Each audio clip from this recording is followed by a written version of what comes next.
Welcome, Justin. Hello, thanks for Hi. having me. Yeah, I'm really excited for you to come on and introduce you to the world, my world. Yeah, I'm a big fan of the podcast, so I'm happy to be on. Great. Well, I'm excited to hear about, I know a little bit about, what lights you up, but I really am excited to talk today about more in depth about what it is that you do, Justin Cooper, to simply be well. Yes, good question. Um, so when you say simply be well, are we talking physically be well or mentally be well or emotionally? Like All what's of it. simply being well to All you? of it. So All I the above? when I was certified through the Chopra Center for Ayurveda, what attracted me to it was that approach in being well was it covered all of that. So it's Hmm. mind, body, spirit, and spirit not by no means needs to be could be religious, but by no means has to be religious. It's what lifts your spirit, what lights you up, what makes you feel good. So to your point, emotionally. Yeah. Okay. So we could Cool. So start with mind, body, spirit. I think mind, body, body is the spirit. one. Let's start with body because I feel like I have the best grasp on that of the three. I know Um, you're passionate about that, right? yes. So, for background for all of our listeners, I am a certified personal trainer and worked as a personal trainer for a few years. So, um, this is definitely something I'm passionate about is how to simply be well in the body aspect. And what I found is a lot of conventional advice didn't quite work for me. And that's because what a lot of people like to do is what I call majoring in the minors. Have you ever heard that term, Betsy? Major No, in the minors? no. So it's kind of like, you're really focusing and becoming expert on these very marginal, last 10% things, but then the vast majority of your results, that 90% gets overlooked. So, you're majoring like your college major in the minors. And that's why I would always talk to my clients about and what I do for myself and what I found really works for me is boiling it down to four things. Number one, most important, get your steps in. I think there was a study recently that was done. It was like, if you get 8 to 10,000 steps a day, you reduce all cause mortality. Like even getting hit by a car counts, right? You reduce all cause mortality by a significant amount. Um, and after that, it kind of plateaus. So get your Okay. steps in. It's like 3 to 4 miles. That's number one. I live in New York City, so it's really easy to get my steps in. Okay. Um, Number two is sleep. Mm. So we all know get 7 to 9 hours of sleep, but it's not just quantity of sleep, but quality of sleep. Find the pillows that work for you, find the bedtime routine Wow. that works for you, go to sleep at the same time every night and wake up around the same time every morning. Not perfect with that, but as long as you're in that ballpark, you're doing great. I'm doing great. Number three, this is probably the thing where it starts to also blend into the other mind and spirit a bit for me, is strength training. And I'm going to define strength training as any workout that is designed to increase muscular size and strength.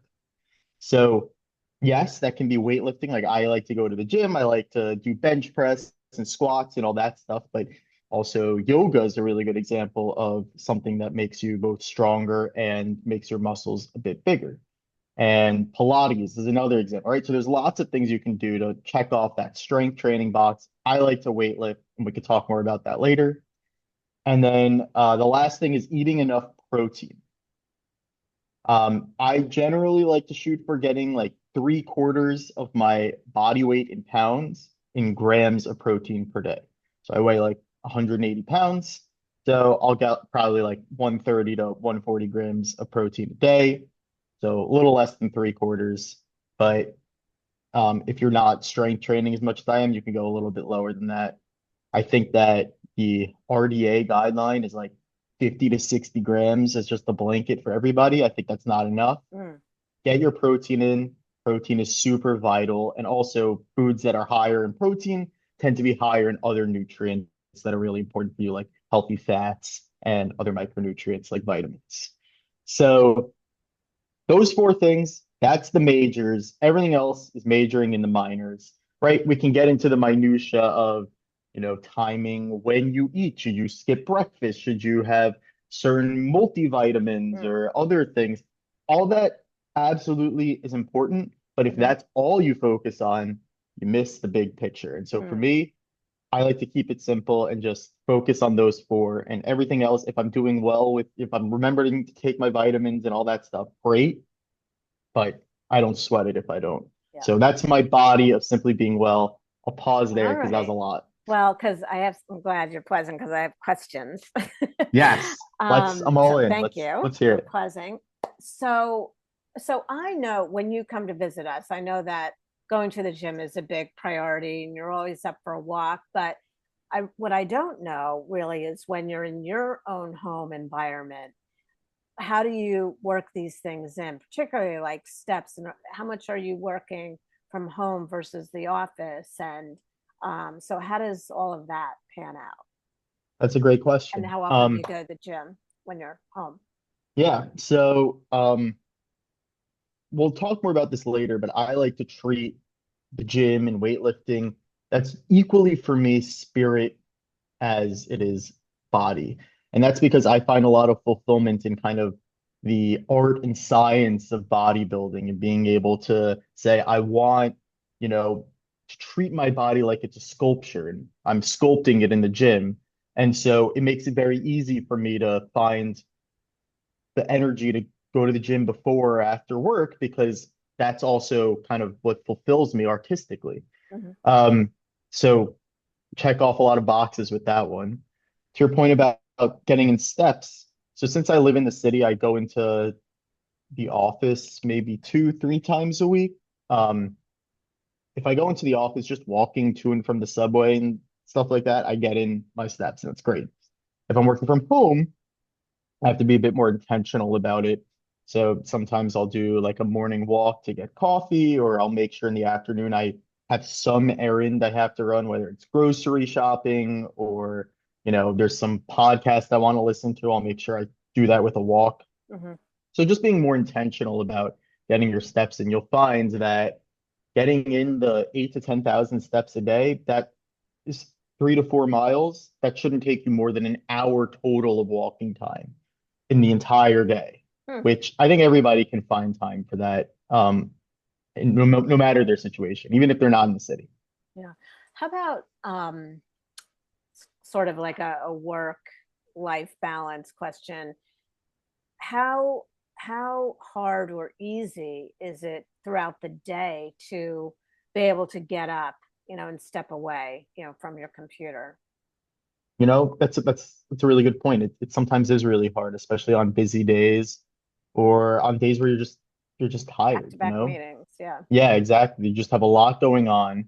And so I think at the very least, before the workday begins and after the workday ends, if you make it a priority to say, I'm just going to walk around the block, let's just Hmm. say. So that same study I was talking about, 8 to 10,000 is what you need to maximize the benefits of walking to reduce all-cause mortality. The benefits really start at, I think it was 2,600 steps a day, which is very little. So if you just before work do a 5-minute walk and then after work or after a meal, just do a 5-minute lap, Yeah. that's your steps. Yeah. Yeah. And so it's really just about being intentional about it. And if I'm really not feeling like doing it, I will try and pair it with a fun activity. So either going for a walk with Kyle or, like I said, finding a good podcast or an album I really want to listen to, something that is just more enjoyable than just boring old walking. I'll pair it with that, and that makes it a lot easier to do. Sounds good. And then how often do you get to the gym when you're let's say during the week, opposed to Um, in weekends? an ideal world, Mhm. pretty much every day, Wow. um, if I can. but in reality, I probably go 5 or 6 times a week. So I usually miss a day here and there. Yeah. And then every few weeks, there's like a multi-day stretch where I just don't even go at all. Um, but that's more That's just, a lot. Yeah. yeah, if I'm on vacation or I need to give myself more Mhm. time to recover after like a string of weeks where I worked out 6 days in a row, you need a little bit of time. Yeah. So do you have a good pillow that you like? Yes.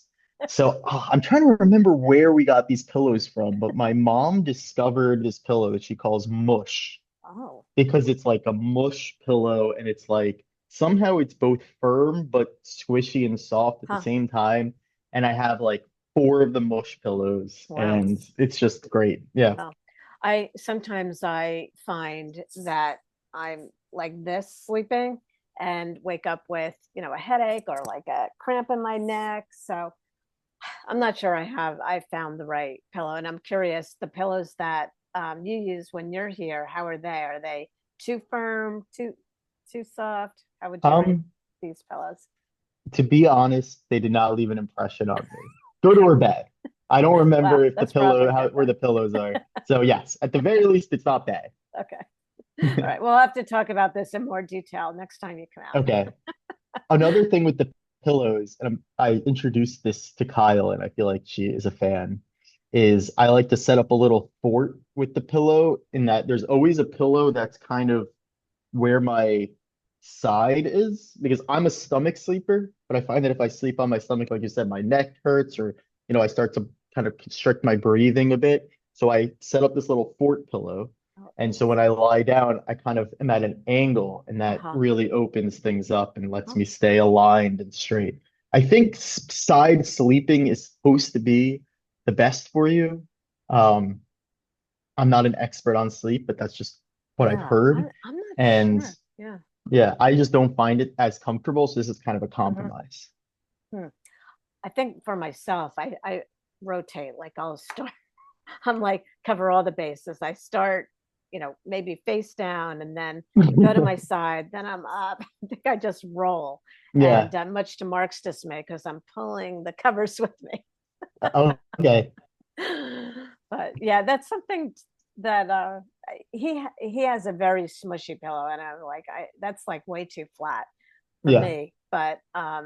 But yeah, I'm in search of a really good, the really All right. Next more time I visit comfortable you, pillow. I'll bring you one of our mushes and you'll see. Okay, It's like a game changer. that sounds good. Well, I will say though that I wear my Fitbit, and for the most part, I am getting good sleep, quality sleep That's great. lately. So past few months. So yeah, Keep doing what you're doing. in spite It's of the working. pillow situation. Yeah.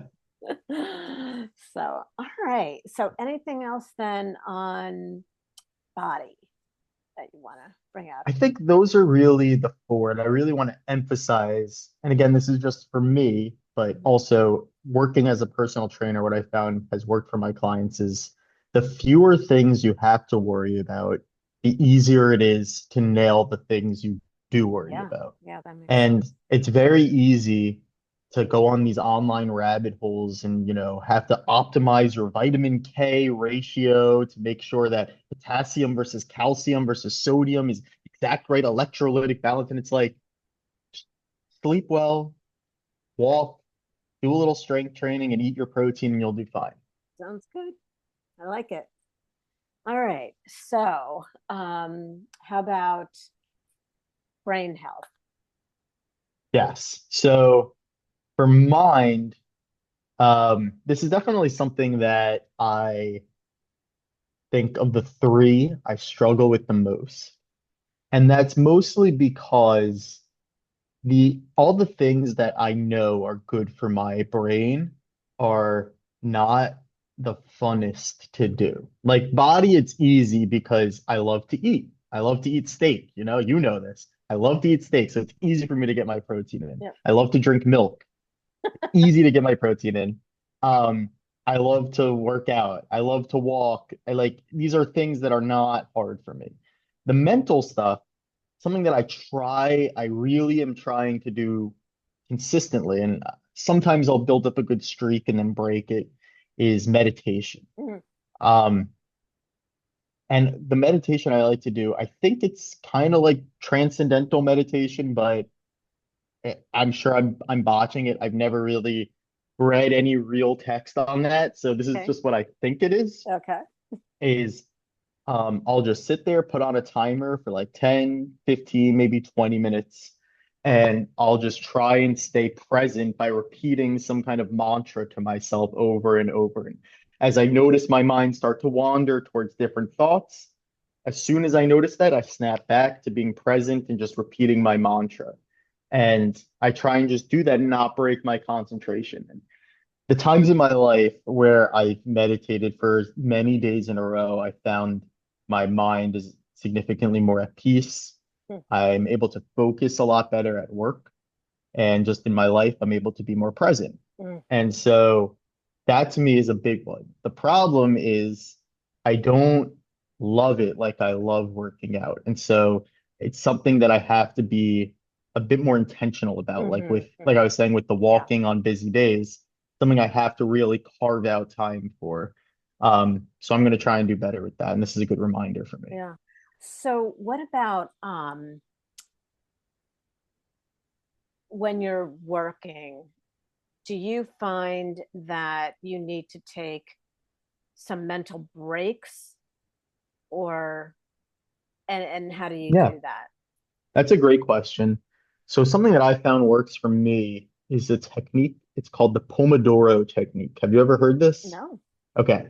I learning new think, stuff. yes, it's called the Pomodoro technique because the guy who invented it, I think, was like studying to be a doctor and he invented this technique. And it involves using a timer, and his timer was like looked like a tomato, I think. So I think there's some weird story like that where anyway, neither here nor there. What it is you chunk out your work blocks into groups of four, and each of your work blocks has the same amount of time dedicated to it. So let's just say we have 30-minute work blocks, right? That would be 25 minutes of straight working and concentration, Mhm. followed by a 5-minute break. Okay. 25 minutes of concentration, 5-minute break. And then you do that in 4 rounds, and then you take a long break. Okay.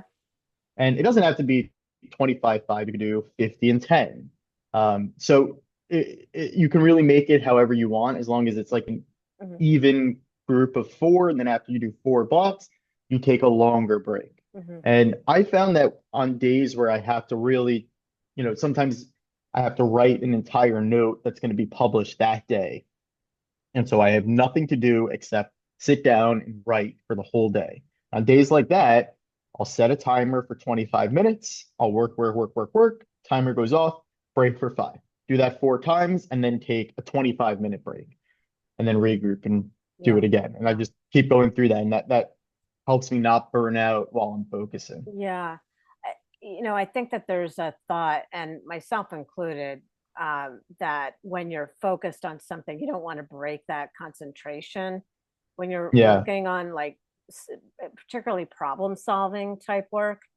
Um, but I really think that there is validity in you come back stronger when you take a break, and when Yeah. I just think that it's not something that I, practiced, as much as I believe that it's true. I guess Yeah. kind of like meditation, like, it's good, but, do you actually, you know, do it? Yeah. I mean, sometimes you just get in a flow and you're like, you almost lose track of time, even if it's not the most, enticing task. Sometimes you're just cranking something out and you don't want to take a break. In that case, I'd say like don't, I find like the breaks and the pomodoros and all that, that's more if you have this huge task that is not going to be one of those things where you're like really grinding and in the zone. Like you kind of want to chunk it out so you don't get burnt out and the Yeah. quality of the work starts to Right. decline. Right. I think that for myself, I think that that did happen. That Hmm. it wasn't the quality. Even though I was thinking that I had to keep going, it's getting later and later at night, and I'm probably not being as productive as I could be if I Yeah. stopped, picked it up the next day. Yeah. I mean, it's hard. It's hard, especially when you're in the zone to kind Yeah, of yeah, put it down. You don't have yes, to tell me. Yeah. yeah. Well, here's, maybe another thing for taking a break, a mental break from what you're doing. You might not do this during your work day, well, you might, but is read a book. And I know you love reading books. Do you consider that healthy for your brain or your mental health? It's so funny you say that because after meditation, this was going to be the second thing I was going to say on mind is there's this guy who has a podcast and has written several awesome books. His name is Cal Newport.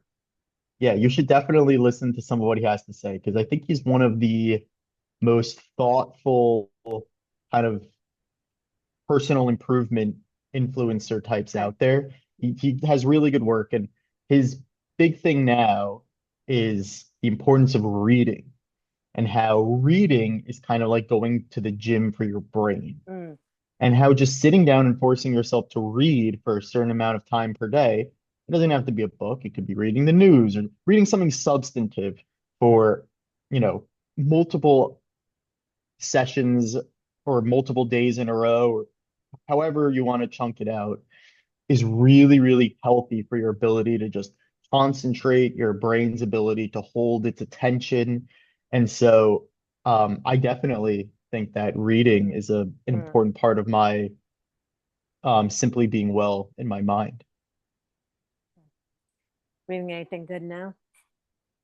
I've actually been really interested in comics lately. I was never Oh, big into comics. I always liked like the Marvel movies, but lately I got the Marvel Unlimited app where you get access to like almost all the comics they've ever made on one app, and I've just been pouring through them, and it's good stuff.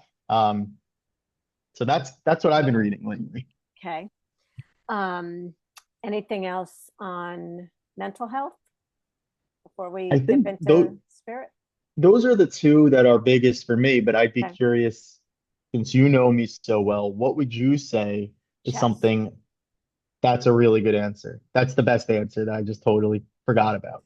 So, Um, what's interesting about this that I'm thinking is those two things. My father lived to 103. You've heard me say this, or Kyle say this.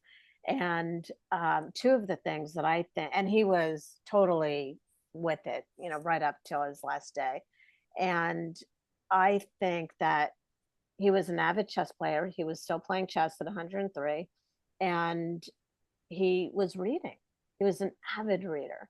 And I think those were the two things that really, two of maybe other things, but two of the things that kept his hmm, brain that's healthy all those yeah, that years. Yeah. that makes a lot of sense. And you're absolutely right. That's probably actually number one on my list of mind. Although I think I would categorize that equally in spirit, for much of the same reason that working out is in spirit, is it's something that I find almost artistic pleasure in playing chess. When you reach a certain level, and I've been playing competitively since I was 7, so I'm a very experienced chess player. When you reach a certain level, kind of figuring out how, if he takes me here and I go here, like that, you just see it in 2 seconds. The more interesting parts are being able to spot interesting tactical combinations that, are there's no other way to describe it than it's art. And it's like you see some of these older games or even some games that are being played today, and some of the sacrifices that these players make on the board and certain maneuvers that they or plans that they implement are just mind blowing, and they scratch an itch in my brain that yes is definitely healthy for the mind to play chess. I mean, it's like math in game form, but it's also I find very artistic. Mm. Well, what I found fascinating that you're able to do is see multiple like moves, like all in your head, Yeah. like multiple, like it's just mind-boggling to me. You know what a lot of it is just pattern recognition. I think that's what I was trying to say before. Maybe I didn't articulate super well is, there you play so many games and you've seen so many games that you kind of know certain positions. Like players way beyond even my level, they will often play each other, play out 20, 30 moves that have been played hundreds of times before, and then just make a quick draw and call it a day because they both know the moves so well, they don't even have to think about it, right? It's just pattern recognition for them. Yeah. But being able to spot, this move has never been played before, and it's actually a brilliancy. That's the kind of thing that really scratches my brain. Yeah, yeah, makes it interesting. Yeah. Well, all right. Well, then, do you want to move into spirit? Yes. Okay. Spirit to me is, it's interesting. So you were at the beginning of this call talking about spirit in the form of religion. I always interpreted spiritual health as being more about like creativity and art and kind of, letting your soul express itself, Mm, right? Almost like, I love that definition. yeah, like if you replace the word spirit with soul, I was imagining mind, body, soul. It's like what makes your soul sing? And for me, definitely working out, definitely chess. But I think the number one for me is music Mm, and movies. Those are the two things for me that I get such kind of creative pleasure out of, that whether it's, yes, watching a movie, listening to music, absolutely, and also making music. And, I studied screenwriting in college, and being able to participate in creating as well as consuming is just, it's such a joy. It's the kind of thing that I could do all day, and I don't need to do any pomodoros. I could just keep going. yeah, yeah, that's a good point. Is that and you called it. You said it's in when you're in your zone, you lose track of time, and because you're so engrossed. But I think that there's a difference between something that you're thoroughly enjoying opposed to concentrating on problem solving. Hmm. Um, but but I think you're right. I think that the goal of spirit is to get into the zone. Hmm. Yeah, that's a really good way to think about it. So anyway, I mean, I feel like for me, those are the things that bring my spirit alive. Um, and I feel like when I don't do those things, I feel spiritually unhealthy. Mm-hmm. When I replace, sitting down listening to an album, I have like the whole record collection. I love listening to records. When I don't do that for a really long period of time and I replace that with just scrolling on YouTube shorts or Mm-hmm. whatever, Mm-hmm. I feel spiritually drained. And so that's kind of a feeling that you can't describe it. You just have to experience it. And it's something that just feels kind of like you're wasting your time on this earth almost. Mm-hmm. Well, I would I would say that it's a pillar. That's why I love like that trifecta of mind, body, spirit, because I think those things that fall into the spirit pillar are also, the things that are necessary, Yeah, and kind of that's the point, right? yeah. I Of mean, yeah. I absolutely agree. And that's a good trifecta. That's a good way to think about it. Yeah. So are you able to work these things, into, your daily life, or is it, mostly weekends? How do you fit those things in? Well,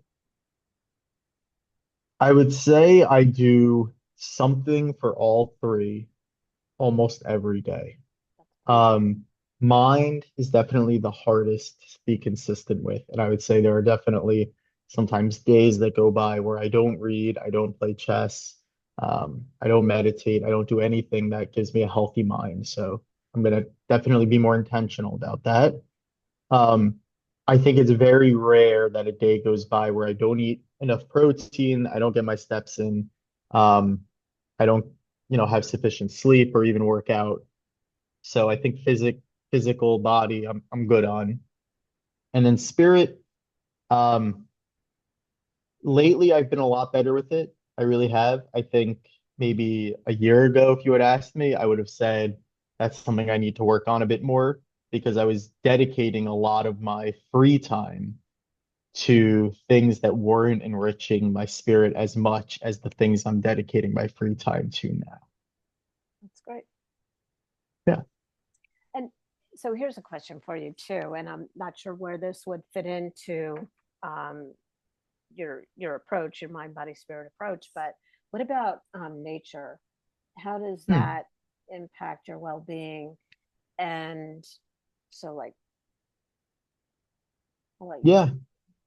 I've I've always found that for myself when I'm in nature, particularly when I'm experiencing kind of like um external stimuli from nature. So like I love theme parks, for example.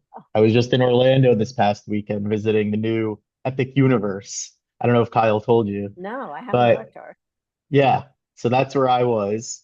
And the thing that I think I love the most about theme parks, I know they're man-made, but when you're in them, and especially when you're experiencing these rides, you're kind of experiencing the external stimuli of like Nate, like you're not really sitting down watching something or thinking about something. There's nothing that's going on in your mind. You're just experiencing it and feeling it.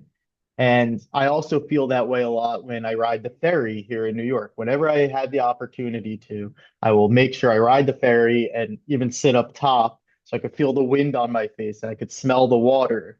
And, you know, every time I experience nature in that way through like a stimulus perspective, I feel very spiritually in touch. Um, I would say I'm unlike most people in that just kind of seeing nature or just being around it without any stimulus, I don't get as much from that as I think most people do. It's there.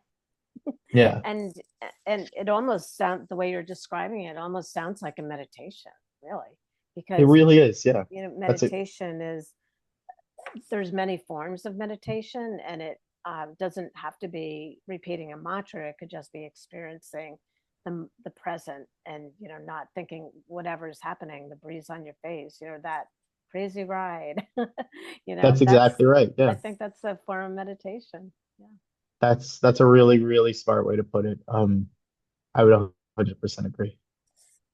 Great. All right. Well, so great to chat with you, Justin. I swear I got, definitely a lot of things I'm going to follow up on for my own well Awesome. being. And so thanks for the tips. And also, just, good to, kind of know like how it fits into your daily life. And um, I also think that, as we share this with other people, that will definitely benefit others as well. I hope Thank, so. I thanks mean, for sharing. I don't feel like my way is the right way or the only way in any way, but it's what works for me. So if other people derive some kind of benefit, mind, body, spirit from this, then that makes me really happy. Well, that's kind of the whole point of the not only the podcast that I'm hosting, but the podcast that I listen to is that, it's like take what you like and leave the rest. Yeah, that's great. All right, good. Well, thanks again, Justin. Thank you for having me, Betsy.